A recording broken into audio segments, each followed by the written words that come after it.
I am Daksh, the founder of Blub World magazine. We basically work to inspire teenagers, and we do that via teenagers. So our focus of our work is teens inspiring teens. And from time to time, we try to create K-12 industry white papers, which typically documents what all innovative, new, different is going on in the schools. So just a part of that activity is this one, the Blub World Web Talks. I welcome you all to the 26th edition of these Web Talks. We have done 25 such talks before this, and more than 170 school leaders from across 60 geographies have participated till now and shared their innovations with us. We are sharing some of the best innovations that are happening in schools through our social media pages, through Facebook, Instagram, LinkedIn. You can find Blub World and you'll find those innovations there. And today as well, we are here with all of you to find out and talk and know more of what all different are you doing under this lockdown. We have today's call has some participants from India, some from Singapore. So in India, at the moment, it's an absolute lockdown. And in other countries as well, there's restraint in meeting people. We are keeping ourselves socially distanced. So let's find out what all new or great are you doing within your school. Just to give you a reference of the kind of ideas that we've been getting till now, there's a small village called Padua in West Bengal.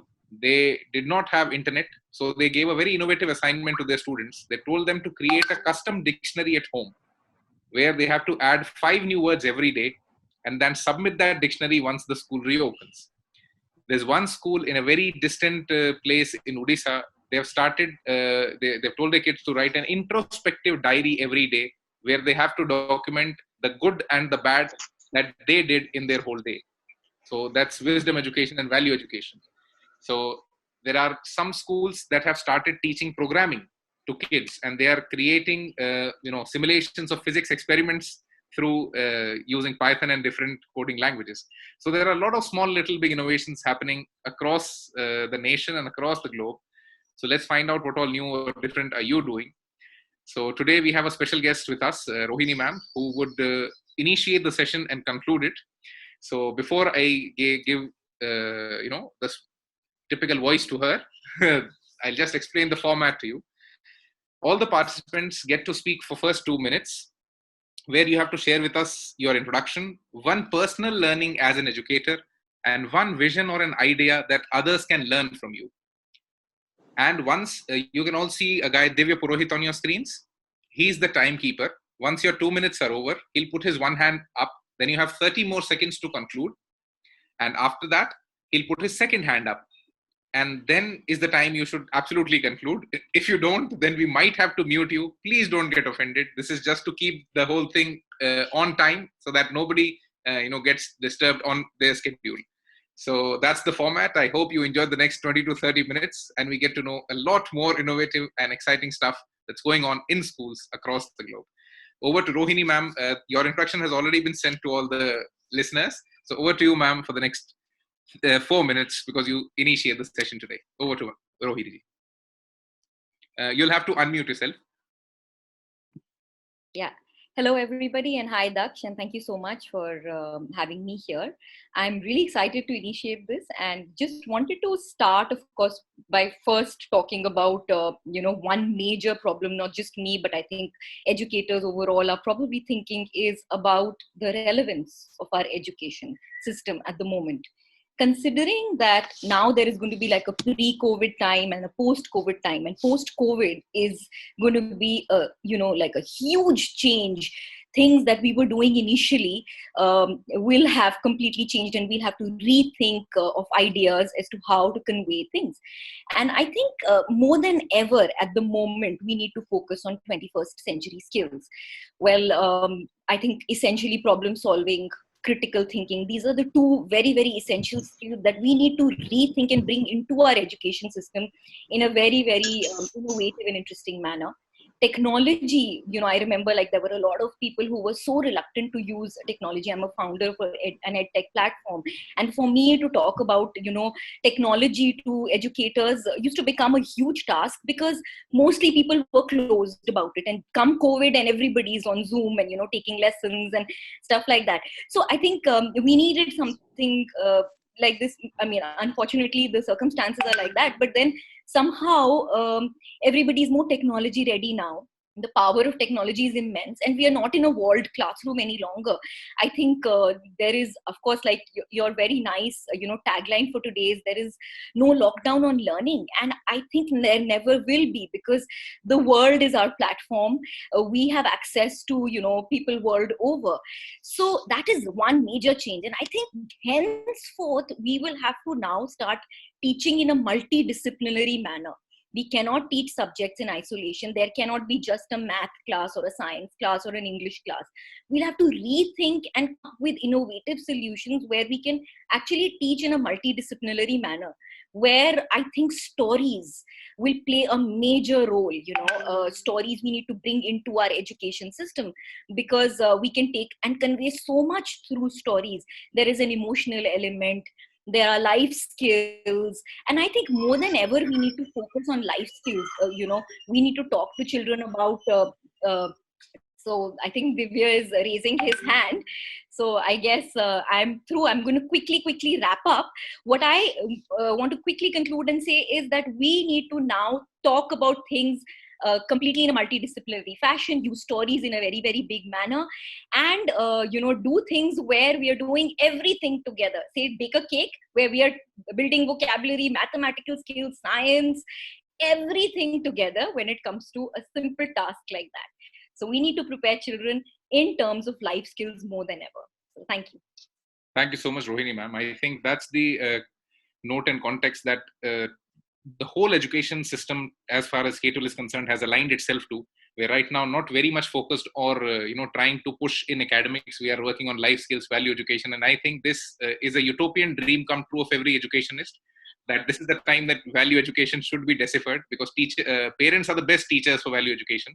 So the school should poke around more, and this is the good time for value education. Now let's hear it from Dr. S.K. Rathore, sir. Over to you for the next 2 minutes. Your introduction, one personal learning, and one idea that others can learn from you. Over to you. You'll have to unmute yourself. So thank you so much, Dax, for inviting me for such a wonderful interaction. So we are primarily into preschool education. We have more than 250 preschools across the country, 12 primary schools and 2 K-12 schools also. So it was a very challenging time for the preschool people, because none of the preschool were ready to deliver virtual classes.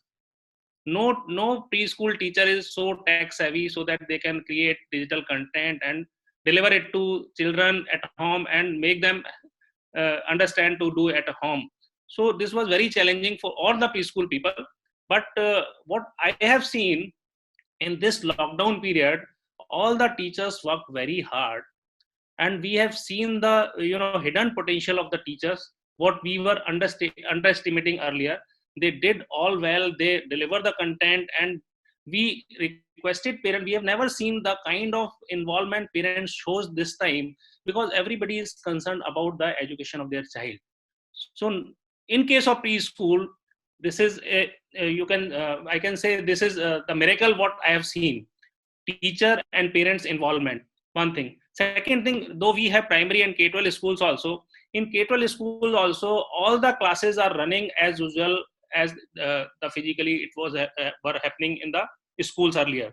So I think in most of the schools, the classes are going as usual, and CBSE has also guided us, do the virtual classes, take the attendance as usual. So it is happening. The thing is, teachers did wonders these days. So I salute to all the teachers who are working day and night. Their work is double what they were doing earlier in the physical classrooms. Okay. Thank you so much, sir. I think one observation that teachers and parents, their involvement has drastically grown. I think we should also at this point try to find activities and modes and ways of engaging them and keeping this engagement high even after the lockdown completes. So thank you so much for sharing those observations. Now let's hear it from Vinod Gandhiji. Vinodji, over to you for the next 2 minutes. You can unmute yourself. Happy evening all. This is Vinod Gandhi from the GK World School, Tamil Nadu, Vellore. So my experience is like we were using all laptops and digital stuff inside the classrooms. But initially what happened was the closure was only for the schools initially. That's before the lockdown. We had a 1 week of time. In that, what we did was we declared holiday for the students, and we asked our complete team to report to the school and still continue the classes from where they are in the classroom through WhatsApp and other online resources. And we asked them to keep it very simple to whatever gadget they have, like simple WhatsApp, and slowly they moved on to the Google Classrooms. And later, when this lockdown happened, was announced, then even the teachers were not allowed to come to the school. So what happened, that 1 week was a very good preparation process for us, so, to gear up the team. And slowly, there were a lot of hiccups in the beginning. And then everybody got up to the thing, and secondary level, they started using this, these online platforms like Google Classrooms, and Microsoft 360 also is a good resource. So slowly they started exploring a lot of resources. So my takeaway is, all these things can happen, but still, when we again reopen, we should not go back to the same thing what we are doing. So things will not be the same as what we are doing, because even when you open in July or sometime, you might have to follow the social distancing and those kind of procedures. So I think we should still keep this online teaching, these platforms, explore and keep it fully in gear, because next 6 months is going to be either same like this or in a diluted manner. So we should be prepared for that. That's my take from the scenario. Thank you so much, Vinod sir, for sharing it. I think to put it in one statement, it should be that we should not go back to a pre-corona world once the lockdown is over. In the post-corona world, we should have some new activities and some new ways of engaging with students. Thank you so much for sharing your take. Let's now hear it from Alec Jiggins. Alec, over to you for the next 2 minutes. Try to share with us your introduction, one personal learning and one idea that others can learn from you. Over to you. Okay, thank you very much, friends. Very nice to be here with you this evening. Greetings from Singapore. My name is Alec Jiggins. I'm an international leadership coach and school principal. So my learning for myself with now a month of lockdown is less is more and slow is good. And I'll come round to why that is by the end of this little talk. So it's always been clear to me as a human being, and also as a school leader, that the quality of one's life depends upon the quality of one's relationships. And my firm belief is that by the end of this lockdown period, those schools that have really strengthened the relationships in their community will be the schools that thrive and get to define what the new normal is for the rest of us. So when we think about what we're doing with our students, we have them doing a range of social emotional activities. There's some academic work alongside, but the majority of the focus is on getting them to engage with their peers via Google Hangouts, with their teachers, with their parents. We've got them doing home science experiments. So what household goods have they got that we can actually do science experiments with? We've had them taking the seeds from fruits and vegetables and trying to grow them. We've had them designing exercise routines and sharing them with one another. We have them journaling, we have them creating short stories, artworks. So I said to them at the very beginning, just spend 3 or 4 hours looking out the window and observing the world and see how that inspires you to do something. And let that creative kind of drive and passion work with you. And it's very interesting because we've extended that to our parents. So we've been running Friday quiz nights for families. So families log on with the parents. We have an online quiz. We've been doing weekly meetings for parents for them to give us feedback on how this online learning is working for them at home. We've been doing the same with teachers. We have a morning tea break in school. So every morning, everybody logs on from their homes. And we're just coming together and strengthening those bonds, those relationships. And that for me is the key takeaway from this. It's not about academics when COVID is over. It's about the quality of the relationships that we've built and strengthened and maintained while we're in lockdown. There was a study that came out this week in the UK. About 40% of people don't want to return to normal after lockdown. 85% said they wanted some of these new connections that they'd developed and some of these new ways of thinking that they'd developed to continue post-lockdown. 40% said they felt more sense of community, that they were more in touch with friends and family, and that they even appreciated and valued food more. So we've been using that focus very much to drive how we're building our community online and the kind of activities that we're asking our students to do. So that's why I said less is more. We started producing the academic work that we were asking the students to do, and slow is good because we asked them just to slow down. No more homework, less screen time, and more time as a family. And the second hand is about to go up, so that's it. Thank you so much for sharing those ideas with us. I think two of your ideas can actually be shared. The Friday quiz nights for families. This is something. Don't just decipher education. This is a good way to do edutainment, because once you entertain your parents, they'll feel even more connected.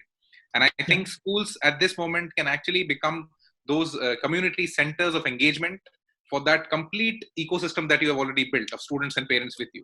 So thank you so much, Alec, for sharing those thoughts with us. And I think this morning tea ritual can also start at schools, that call your teachers for a morning tea on a Zoom call, and it will be a bit more engaging for them. Now let's hear it from Radhika ma'am. Radhika ma'am, over to you for the next 2 minutes. You can unmute your audio. Yeah, thank you. Very happy to be here. Namaste from the Sri Ram Universal School. I'm the principal of the Sri Ram Universal School at Palava. We are a new school. This is our third year, and the lockdown caught us right in the middle of our exam sessions. So we shifted exams on to an online mode. We trusted the students that they would do right, and it paid off. We did an ePTM where we logged in with designated slots with the children, with the parents, and shared the report cards in electronically, digitally. That worked very well, and we kind of gave the parents a sense that everything is fine and your child is moving on to the next grade, and we will see this through. So one personal learning I'd like to share is interconnectedness of everything. Everything in this wide world is interconnected. Every small action of yours could have an impact, either positive or negative. And this should be passed on to the children, that if they play their part of being responsible citizens, if they play their part in maintaining social distancing, if they play their part in helping out the parents at home during household chores, then it's going to go a long way in character building. And I agree with some of the educators that this is a time not to focus on pure academics and syllabi and say, oh, I have 20 chapters to complete, and when will I do this or do that? We need to look at the larger picture, and our entire focus should now shift on to character building and skill building. And we have this time. So what we've done here at the Sri Ram School is we've tried to have a lot of team teaching. So co-teachers, some more experienced, some less experienced, coming together to deliver the content. So the children have access to experienced teachers as well as inexperienced ones. A lot of integration between subjects, an art teacher along with a math teacher, an art teacher along with a science teacher. This has worked very well. We've done circle time with the children where it's like a locked meeting. We tell the parents, please don't intrude. So I think my time's up. So thank you. Thank you so much, Radhika ma'am, for sharing those thoughts. I think team teaching is something interesting, and we would want to know more about it. If you have done any kind of an observation paper on it, please share it with us. We'll try to take it to some more schools. Thank you so much for sharing that idea. Now let's hear it from Dr. Pillai. Sir, over to you for the next 2 minutes. I cannot pronounce your first name. I'm sorry. Just don't know to mispronounce it. Thank you very much. I'm Dr. Venunathan Pillai. Venunathan is very easy to pronounce, right? Venunathan. Yeah, absolutely. Well, thank you very much indeed for this opportunity. principal of Bodhi International School, Jodhpur, Rajasthan. I personally believe that every experience, good or bad, is an opportunity for learning. So this situation is a learning opportunity for me, and that's what I always tell my staff also, even to the students.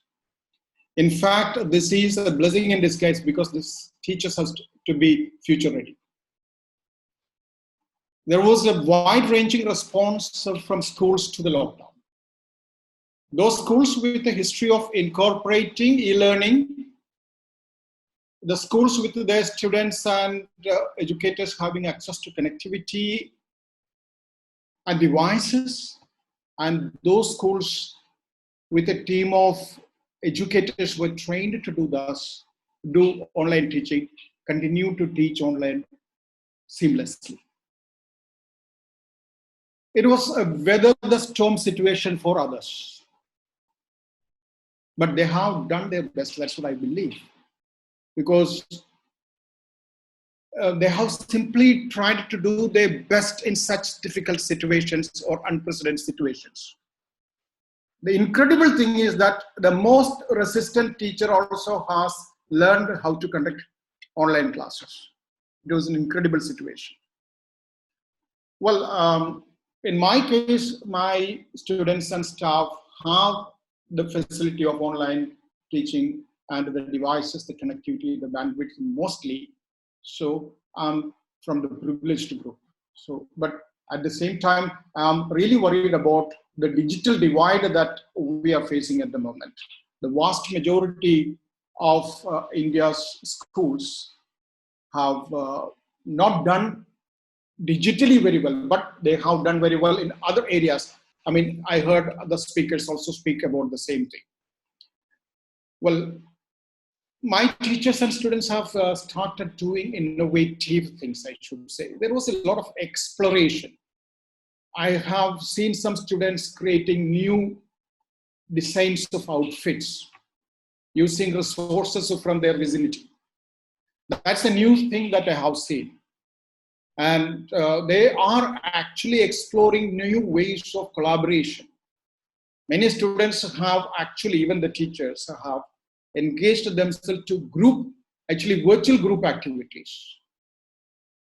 The students last year, when we conducted, when we celebrated Earth Day, for example, they actually made that Earth Day celebrations together. Now also they have done, though they were alone at home, they did something that's very great. So all these things are new opportunities for learning. These things wouldn't happen in the normal circumstances. That's why I am saying it is a good opportunity. And I know that my time is up. I have seen hands up from 2 people. Thank you very much indeed for this brilliant opportunity. Thank you so much, sir, for sharing those thoughts with us. If you again create some, we would request all the schools and all the participants here to please try to create an observation paper from your end on what all new and different is going on within your schools. Because even a small little observation could turn into a big innovation in the coming times.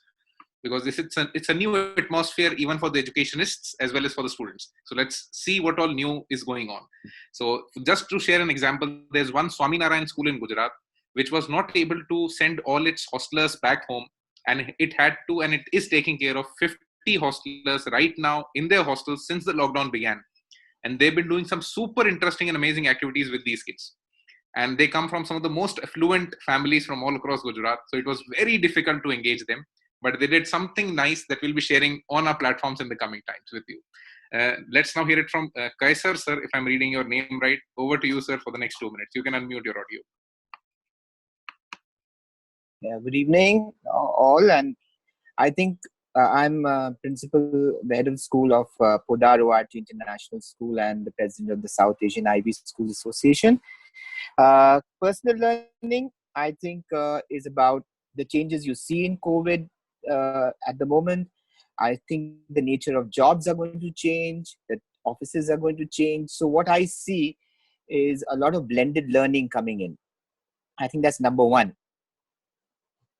Number two, I think the digital child has arrived. I think today's students have had their frontal lobe of their brains stimulated by indigenous wide video games, TV, cellular devices, and instantaneous web-based communication for many hours in a day. So it's time right now to develop strategies that connect with the students in the 21st century classroom. So I think the personal learning has been to stretch this 21st century classroom and look at it, look at developing an ecosystem which is both safe as well as interactive, and it has its own discipline code, netiquettes, much more integrated in the system. And I think that's been the personal learning. In the world of IB, we are already well into technology. So for us to shift into a full technology mode was not at all a challenge as such, as well as it gave us an opportunity not to just communicate with people, but definitely to connect with people. I think people have mentioned about open houses being electronic. And some have mentioned about things like having a tea kind of a session with people. I think that's very, very important, of connecting the community. I think those connections have happened because of the slowdown which has happened in the world. As far as the innovation part is concerned, I think a lot of activities, the tools of interactive classroom are being used, I think, pretty decently all around. The learning, thankfully, the curriculum talks about transdisciplinary learning. So the transdisciplinary learning couldn't have happened in a better way as it is happening today. I think after the lockdown is over, I can see just one thing, that because of social distancing, perhaps what is going to happen is the schools may not be working in full capacity. And so we have to start thinking on blended learning. And that's all. That's something which is part of our innovation, which is in the pipelines, is to how to deal with the post-COVID situation, where perhaps a school of 4,000 or 3,000 or maybe 500 may have to face a situation, because I believe schools will close later. Open later rather than early. Absolutely. I'm done. I think I've done a pretty good, decent job of 2 minutes, I think. Absolutely. Yeah. Thank you so much. And now let's hear it from Dwarika, sir. So over to you for the next 2 minutes. You can unmute your audio. Good evening, everybody. And thank you, Blub World, for inviting me. Here, I am from Emerald Public School, Khategaon, District Devas, MP. We have planned other things during this time. We are using it as a boon in the time of crisis. We have assigned students not only online teachings. Besides that, I have given higher classes, see the news channels, every news channels, at least 20 news channels every day, and pay all type of newses and separate them and make a data bank of that, like social effects, like economic effects, statistics, and world news, so that practically they can know, the student can achieve and know what's happening all over the world during this pandemic. The small children, we have given them relax, meet with the parents, enjoy with the parents, enjoy with the small brothers and sisters. Other classes, we gave them a very easy task. Just try to connect with the teachers who have taught them in the pre-primary sections.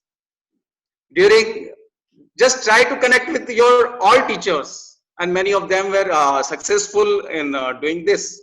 Even myself, I have passed from Guwahati, Assam, 10th, and I am able to contact with my teachers who taught me 40 years back. And it's a great pleasure for us. And so we must use this time as a boon in the crisis. Thank you. Thank you so much, sir. And now let's hear it from Snigdha ma'am. Snigdha ma'am, over to you for the next 2 minutes. Good evening, everyone. Yeah, thanks for having me here. I'm Snigdha Sachdeva from Army School, Dehradun. I'm the principal. I personally believe that academics is just one part of the learning. The other part of the 21st century learning being creativity, collaboration, and communication. So no doubt we are also conducting a lot of e-learning classes through Zoom and extra marks, wherein the students are sitting at home and learning. But I personally feel that we need to introspect as teachers and researchers and see to it that whether we are utilizing the digital media in the right and appropriate manner or not. Because I personally feel that a lot of softwares need to be explored, and this software knowledge need to be given to the students, like Story Jumper or iMovie or Powtoon for creating animations and stories and movies. And this software need to be integrated with the concepts of the students. Let's say they are of class 7th, 8th, 9th, 10th, or 11th. So they can integrate their own concepts into the stories, into the softwares, and can utilize in a double manner, wherein they can also learn the content and also explore the various digital media. This would give them a lot of exposure in the times to come, wherein if they want to opt for various profession of being a storyteller or storyboard maker or animator or illustrator, means this is what is required in 21st century, rather than taking that screen or that Zoom screen or extra marks to their home just to deliver the question and answer. We need to integrate both the things, the concept as well as the softwares. Along with this, we can also do various interdisciplinary projects wherein, let's say we want to give them a concept of nutrition or anything like that. Then we can ask them to create a movie around it, animate it, so they are engaged and they're more interested in learning the concepts. And this kind of learning will always and always stay with them. Secondly, the teachers can also upload their content using the Flipboard software, wherein they can upload a teaching content on the Flipboard, and the students can do a self-paced learning at their own free time, the way the Harvard universities, they are conducting their online classes. They are also using the self-paced videos wherein they load it, and the teachers across the world, they can download it at their own pace, own free time, and do some assignments based on the videos. So these are the 2-3 things which should be integrated, rather than just making them do the question answers, which are of no use. Thank you so much, ma'am, for sharing those thoughts. I think self-paced video is something that's being widely used by a lot of schools as well.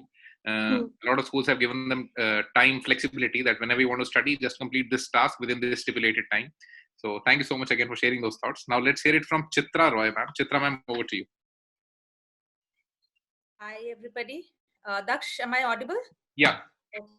Hi, thank you, Daksh. Thank you, Blub World, and good evening and namaste.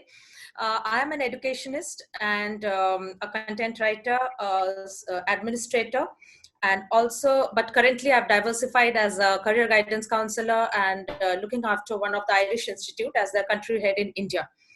But one thing that I have learned being a teacher is that once a teacher, you're always a teacher. So I have always been in touch with the schools across different socio-economic background and different geographical locations. One thing that has always worked with these schools or with any school is project-based learning. I think most of the educators have spoken about that, like integrated learning. So that is one thing, one takeaway in this lockdown situation. What I can say is mind is not on lockdown, right? So why not get into project-based learning? Give one topic where actually the educators can get together from different background, like maybe a co-curricular teacher along with other disciplines can get together and think about one topic for one grade. It can be just plant, it can be just food, and give this topic to the class to integrate it in multiple intelligences. Like when we talk about MIs, multiple intelligence, when we talk about that, I mean, it can be literacy, it can be numeracy skills, it can be visual spatial as we see in art, paint, movies, photography. It can be bodily kinesthetic like skills like dance, yoga, sport, or it can be musical intelligence like music, song. Actually use one particular topic to just imagine after a class can share this on a platform, one topic learned from 20 different people with different, multiple intelligence inculcated into it, how vast the learning can be. So remote learning and invisible mentoring has always been the best to help students understand their hidden potential. Otherwise, it has always been a continuous flow of information from the teachers or the guides.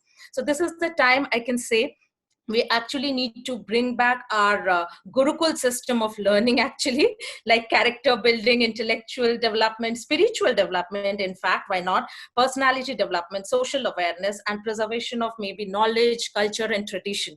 So this is the time we need to go back to our roots and actually teach our children that every home is a school and every adult is a teacher. So home, as we know, that home environment always plays a major part in a child's holistic development. And in fact, home and parents are major stakeholders in a child's overall development. So why not take this learning, this time as a process to build up a relationship, build up a learning and teaching learning process within the home environment as well, which can continue even post-lockdown. So this is the most fruitful time which actually the students can utilize to the fullest. We should encourage each one of them to discover a new in them, and they can always think, yeah, I know my time is up, so they can I'll just cut short here that it's time for them to go beyond their comfort zone and so-called mental boundaries. So that's all. My takeaway is project-based learning is the best way to cover up the learning part and let the teaching learning process happen at this point of time. Thank you so much. Thank you so much, ma'am. I think we've got some amazing thoughts till now from all of you. I think the teacher tea party is something we can take away, and we should not go back to that pre-corona way the schools ran. And EPTMs, virtual group activities, we should also try to take into place. And just what Kaiser sir said, to extrapolate on what will we do post-lockdown. Before the session comes to a conclusion, let's hear the final thoughts of Rohini ma'am. Rohini ma'am, over to you for the next 2 minutes to conclude today's talk. So it's been really fascinating to listen to everybody. And while you all were speaking, there was something that came to my mind, and some activity that we all did was really, really fantastic. And that was a treasure hunt. Basically, while the Zoom class was on, this is a class for very young children. So, engaging children in the age group of, say, 6 to 8 can be a task because attention span is low. So we got the entire family together and we did an activity around treasure hunt where we were teaching phonics and we were doing digraphs. So suppose the digraph was ER, so we told them to look for a hanger. Suppose the digraph was AI, so we told them to look for anything that made that sound, So it became really, really interesting. So the family treasure hunt worked up, like they had a tangible outcome from the entire lesson. So that is one. Now to conclude, to this session, basically there have been essentially 4 takeaways for me, today. And one majorly being that we need to essentially connect the community. I think that is really, really very, very important. As Mr. Alec Jiggins said, and I'm going to steal his really wonderful quote here. And he said, less is more and slow is good. And it's very, very important for us to now bring, or test or check our relationships. So that is one major takeaway that I had. The second one was, where we are talking about blended learning. So I think teachers, educators need to rethink our roles, and we have to move more into a hybrid format of teaching where the world is our classroom, and we have access to educators and some of the most amazing problem solvers around the world, and what's stopping us from bringing them here to us where we are, in our homes, in our classrooms. Second, a third very important thing was getting what is good, because if we tell them, or we sort of overwhelm them with homework assignments, tasks, then again it's going to be the same kind of a catch-22 situation where they're not getting time to think about what they're really good at. So sometimes simply looking out the window and looking at nature can actually give you that sort of eureka moment that, oh, this is what I'm sort of probably meant to be doing, or this, let me just try this, so let me experiment this. Then another very important take back for me has been life skills. We need to focus on building family bonds. We need to focus on our relationships. as a community, as a family. So I think that is very integral. And finally, I think is that we are all globally interconnected. And when I say that, I think we have to now at this moment acknowledge our interrelatedness and the fact that we have to break boundaries, we have to navigate across boundaries. So there have to be solutions beyond boundaries. So I think pretty much that has been my takeaway. I think it was a very invigorating talk. So thank you. Over to you, Daksh. Thank you so much, Rohini ma'am, for consolidating all the thoughts that we had today and sharing some of the best pearls of wisdom that we can take forward into the white paper as well. So thank you so much. Now, before this talk comes to an end and we conclude, I just want to add two perspectives or just give you some food for thought so that when we meet next time, I can have some more amazing ideas coming in from you. So while doing these talks, we are doing some parallel teachers and parents talk as well. So if any of you is interested to make your parents participate in any of those talks, you can talk to our team. But the important thing, the food for thought that I want to leave you with. When commerce started in the world, that means we had some business coming into play when there was a supplier and there was somebody who had demand for it. Initially, it all started as a supplier's market, and it evolved into a buyer's market. I think in education, it's right now the flip from a teacher's ecosystem to a student's ecosystem. Now the learner has the control in his hand, and he absolutely has the complete control in his hand. So how do you think the content of education should evolve?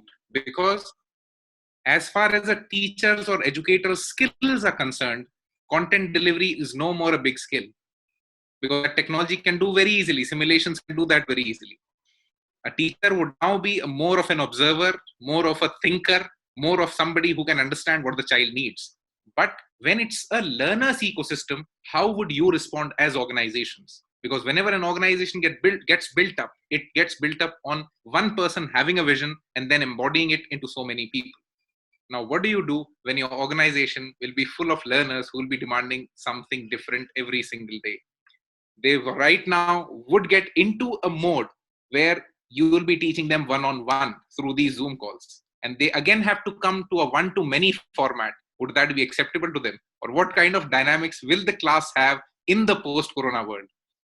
Secondly, most of us are using a lot of ed tech solutions right now.